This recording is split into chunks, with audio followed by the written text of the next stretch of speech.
Regal shuts down all their theaters. An investor wants Disney to double down on streaming. And we bring you an insane deal that you can get 85% off some of the biggest streaming services. This and so much more coming up on the Streaming Insider.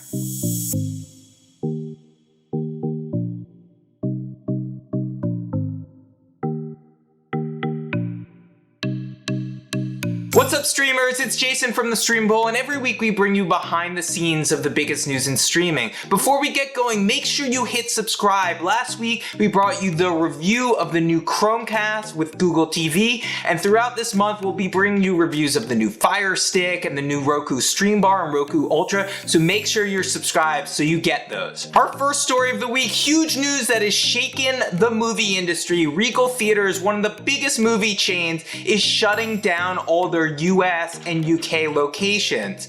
The company said the reason they're doing it is it's kind of like they're a grocery store that doesn't have any fruits, vegetables, or meat. And that's because the studios has pushed back almost all of their releases until middle to late next year. So the theaters really have no business being open whatsoever. But that hasn't stopped AMC, who's already opened a bunch of their theaters back up, to stay open.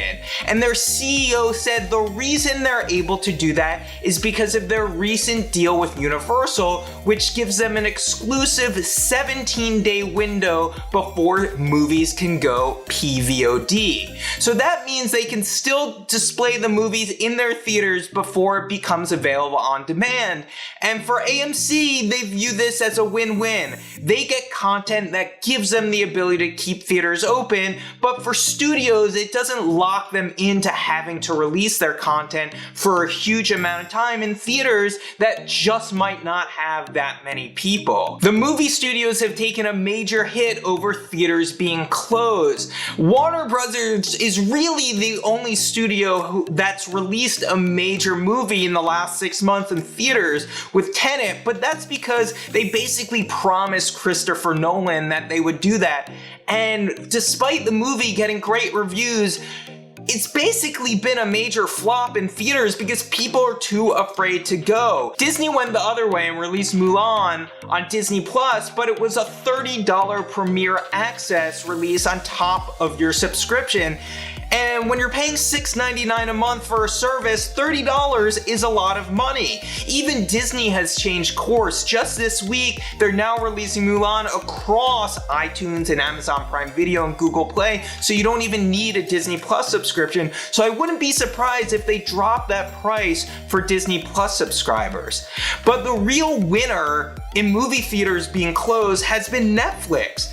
Not only do they have an insane slate of movies coming to Netflix this year, we actually have a great article of this on the Streamable of all the movies that are coming to Netflix for the rest of the year, but they've been able to buy movies from studios that just can't release it in theaters. One of their big successes right now is Enola Holmes with Millie Bobby Brown, which they bought from Warner Brothers. Interestingly enough, Warner sold it to Netflix instead of putting it on HBO Max.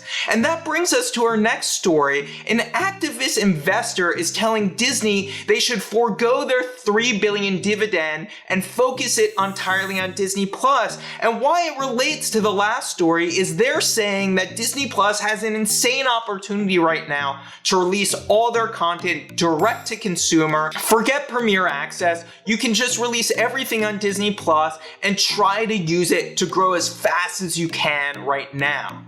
The other thing they said is you shouldn't have 3 separate services. Hulu, Disney Plus, ESPN Plus, have a single platform that a user can log into and get access to everything.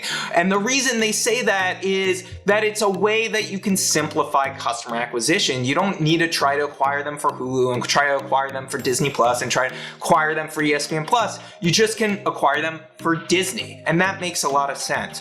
Whether they'll actually do this is a whole nother story, but I think what Disney has learned over the last year, they've had amazing success driving over 60 million subscribers to Disney Plus, but if they really want to be the next Netflix, they're really gonna have to start thinking thinking about bringing some of their bigger budget movies included in your Disney Plus subscription. And there's a couple reasons why. They have no place to put them, so they're either gonna have to push this out indefinitely, and if the pandemic goes on longer and longer, we're gonna be into 2022 before you can even see Black Widow.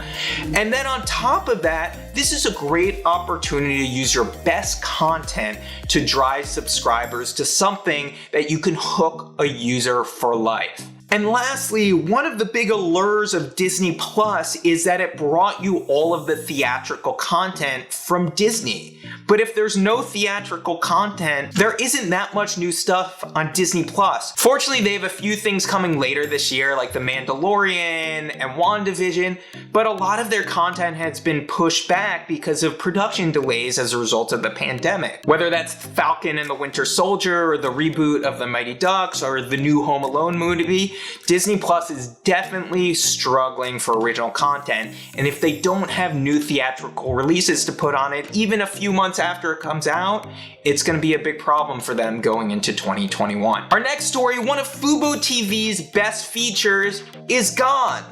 Unfortunately for fuboTV subscribers, you can no longer stream from two locations at the same time on a streaming player like a Roku or Apple TV. fuboTV recently made a change where even though they support 2 to 3 simultaneous streams, you won't be able to use them at different locations at the same time unless one of those devices is a mobile device. And the reason behind this, we've heard, is it's a requirement for carrying ESPN. And fuboTV isn't alone in this. Hulu Live TV won't even let you use 2 streaming players at all, regardless whether you're streaming on one or the other. AT&T TV Now will kind of let you do it, but you can change your location up to 4 times a year. YouTube TV is the most generous on this, where you get different logins and you can stream from multiple places at the same time on whatever streaming device you want, but you need to check in your home location once every 3 months.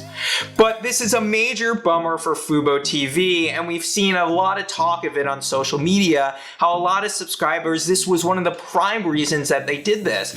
Whether they had a family member in college that also wanted to stream while they were streaming at home, or they had a house in one location and a house in another that they wanted to use. So this is an unfortunate change to fuboTV, but to be honest, I think this is the way streaming services will go going forward, where they'll make it even harder and harder for multiple people to stream from different places at the same time in order to crack down. So here's a tip that will actually help you get around it. With streaming services, you can use your login credentials for TV Everywhere. So if you log into the ESPN app and want to watch a baseball game, you can still watch on your streaming player through fuboTV, and those don't count as 2 separate streams. So while you won't be able to use the fuboTV interface from 2 locations at the same time, you can use the ESPN app or a bunch of other TV Everywhere apps while also using your streaming player with fuboTV. If you're a Comcast subscriber, here's some good news, because regional sports networks didn't carry games